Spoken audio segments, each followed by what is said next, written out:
नमस्कार मित्रांनो, श्री स्वामी समर्थ. ओम नमः शिवाय. राधे राधे. प्रिय मित्रांनो, तुम्हा सर्वांचे पुन्हा एकदा हार्दिक स्वागत आहे.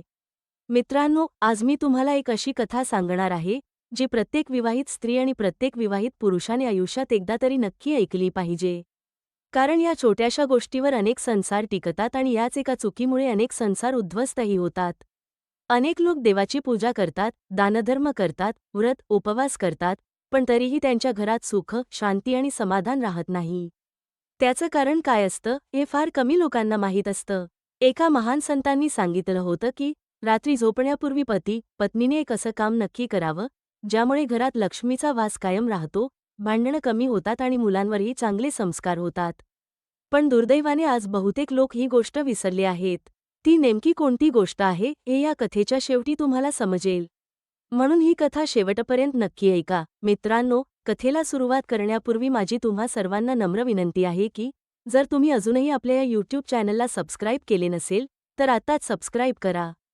त्याचबरोबर व्हिडिओला लाईक करायला सुद्धा विसरू नका. साताऱ्याजवळच्या एका छोट्याशा गावात गजानन आणि त्याची पत्नी सावित्री राहत होते. दोघांचं लग्न होऊन जवळपास 10 वर्षे झाली होती. सुरुवातीची काही वर्षे त्यांचा संसार खूप आनंदात चालला. पण जसजसा काळ पुढे गेला तसतशी घरात सतत कुरबूर सुरू झाली. गजानन दिवसभर शेतात कष्ट करून घरी यायचा. सावित्री दिवसभर घर, मुलं, जनावरं आणि शेतीची कामं सांभाळायची. दोघेही दिवसभर कष्ट करत होते, पण संध्याकाळ झाली की कोणत्या ना कोणत्या कारणावरून वाद व्हायचाच. कधी पैशावरून, कधी मुलांच्या शिक्षणावरून, तर कधी अगदी क्षुल्लक कारणावरून दोघांमध्ये बोलाचाली व्हायची.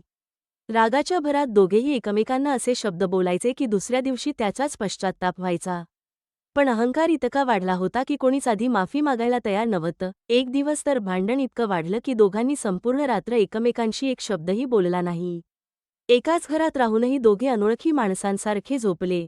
दुसऱ्या दिवशी सकाळी त्यांचा 8 वर्षांचा मुलगा गणेश शाळेत गेला. पण दिवसभर तो शांतच होता. शिक्षकांनी विचारलं, काय झालं रे?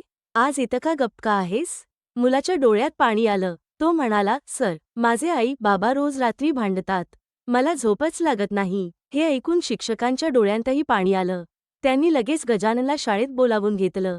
पण गजाननला स्वतःची चूक मान्य नव्हती. तो म्हणाला, घरात थोडीफार भांडणं होतच असतात. शिक्षकांनी काहीही उत्तर दिलं नाही.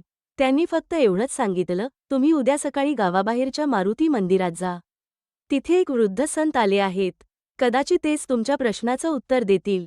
दुसऱ्या दिवशी गजानन आणि सावित्री दोघेही मंदिरात गेले. मंदिराच्या ओसरीवर पांढरी दाढी असलेले वृद्ध संत शांतपणे बसले होते. त्यांच्या चेहऱ्यावर विलक्षण तेज होतं. त्यांनी दोघांकडे पाहिलं आणि काहीही न विचारता हसले. मग म्हणाले, तुम्ही दोघे उत्तर शोधत आलात, पण आधी मला एक प्रश्नाचं उत्तर द्या. काल रात्री झोपण्यापूर्वी तुम्ही दोघांनी एकमेकांकडे पाहून हसलात का? एकमेकांची विचारपूस केली का? देवाचं नाव घेतलं का? दोघांनीही खाली मान घातली. संत पुन्हा म्हणाले, मग तुमच्या घरात अशांती का आहे? याचं उत्तर इथूनच सुरू होतं. गजाननला आश्चर्य वाटलं. तो म्हणाला, महाराज, एवढ्याशा गोष्टीमुळे घरात सुखक दुःख ठरतं का? संत हसले आणि म्हणाले, मी आताच उत्तर सांगितलं तर त्याची किंमत राहणार नाही. आधी तुला एक कथा ऐकावी लागेल. त्या कथेतच तुमच्या संसाराचं उत्तर दडलं आहे. गजानन आणि सावित्री शांतपणे बसले. मंदिरात आणखी काही गावकरीही जमा झाले. सगळ्यांना उत्सुकता लागली होती की असा कोणता नियम आहे जो प्रत्येक पती पत्नीने झोपण्यापूर्वी पाळला पाहिजे. पण संतांनी त्या दिवशी उत्तर दिलं नाही. त्यांनी फक्त एवढंच म्हटलं, आज मी जी कथा सुरू करतो तिचा शेवट ऐकल्याशिवाय कोणालाही उत्तर मिळणार नाही. कारण काही गोष्टी कानाने ऐकण्यासाठी नसतात, त्या मनाने समजून घ्याव्या लागतात. मंदिरात बसलेले सर्वजण संत महाराजांकडे एकटक पाहत होते. गजानन आणि सावित्रीच्या मनातही तोच एक प्रश्न घोळत होता. अखेर महाराजांनी शांतपणे बोलायला सुरुवात केली. ते म्हणाले, खूप वर्षांपूर्वी एका गावात हरिदास नावाचा शेतकरी आणि त्याची पत्नी लक्ष्मी राहत होते. दोघेही मनाने चांगले होते, पण त्यांच्यात रोज वाद व्हायचे. दिवस संपायचा तो रागातच. रात्री दोघेही एकमेकांकडे पाठ करून झोपायचे.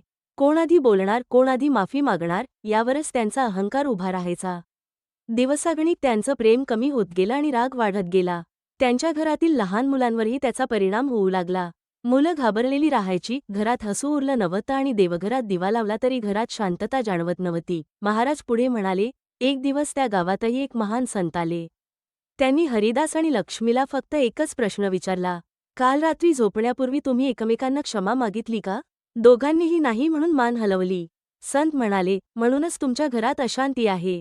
कारण दिवसभराचा राग मनात ठेवून झोपणारे पती पत्नी सकाळी उठतात तेव्हा राग आणखी वाढलेला असतो. दिवस बदलतो, पण मन बदलत नाही. गजानन आता पूर्ण लक्ष देऊन ऐकत होता. त्याला स्वतःचं आयुष्य त्या कथेत दिसू लागलं.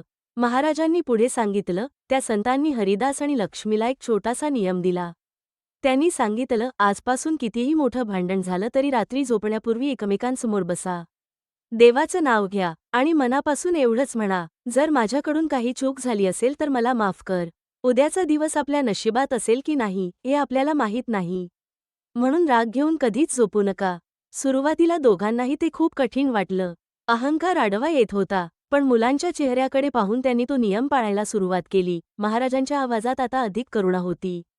ते म्हणाले, पहिल्या रात्री दोघांनी फक्त 2 शब्द बोलले. दुसऱ्या रात्री थोडं जास्त बोलले. आठवडाभरात घरातलं वातावरण बदलायला लागलं. महिनाभरात भांडणं जवळजवळ बंद झाली. मुलं पुन्हा हसायला लागली. घरात समाधान परत आलं. कारण त्यांनी रात्री झोपण्यापूर्वी एकमेकांना दोष देणं बंद केलं आणि एकमेकांना समजून घेणं सुरू केलं. हे ऐकून गजाननच्या डोळ्यात पाणी आलं. त्याने सावित्रीकडे पाहिलं. सावित्रीच्या डोळ्यांतही अश्रू होते. महाराजांनी दोघांकडे पाहून शांतपणे विचारलं, तुम्ही दोघे आजपासून हा नियम पाळाल का? गजानन लगेच उठला. त्याने सर्वांसमोर सावित्रीचे हात हातात घेतले आणि म्हणाला, सावित्री, माझ्याकडून अनेक चुका झाल्या. मी तुला अनेकदा दुखावलं. मला माफ कर. सावित्रीही रडू लागली. ती म्हणाली, माझ्याही हातून चुका झाल्या. मलाही माफ करा. मंदिरात बसलेले सर्व गावकरी हा प्रसंग पाहून भारावून गेले. तेव्हा महाराजांनी हसत त्या दिवसाचं रहस्य सांगितलं. ते म्हणाले, माझ्या लेकरांनो, रात्री झोपण्यापूर्वी पती पत्नीने एकमेकांची मनापासून क्षमा मागावी, प्रेमाने 2 शब्द बोलावेत आणि देवाचं स्मरण करूनच झोपावं. हा छोटासा नियम ज्या घरात पाळला जातो त्या घरात राग जास्त काळ टिकत नाही. अहंकार कमी होतो, प्रेम वाढतं, मुलांवर चांगले संस्कार होतात आणि घरात सुख शांती नांदू लागते. गजानन आणि सावित्रीने त्या दिवसापासून हा नियम कधीच मोडला नाही. मतभेद झाले तरी त्यांनी राग घेऊन झोपणं सोडलं. काही महिन्यांत त्यांचं घर पुन्हा हसू, प्रेम आणि समाधानाने भरून गेलं. त्यांचा मुलगा गणेशही आनंदी राहू लागला. गावात लोक म्हणू लागले, खरा संसार तोच जिथे जिंकण्यापेक्षा नातं जपण्याला जास्त महत्त्व दिलं जातं. मित्रांनो, तुम्हाला ही कथा आवडली असेल तर व्हिडिओला लाईक करायला विसरू नका आणि कमेंटमध्ये श्री स्वामी समर्थ लिहायला विसरू नका. भेटूया पुढच्या अशाच एका नवीन कथेमध्ये एका नवीन चर्चेसह. तोपर्यंत तुम्हा सर्वांचे मनःपूर्वक आभार. श्री स्वामी समर्थ. जय श्रीराम, जय श्री हनुमान, जय श्री कृष्ण, जय माता लक्ष्मी.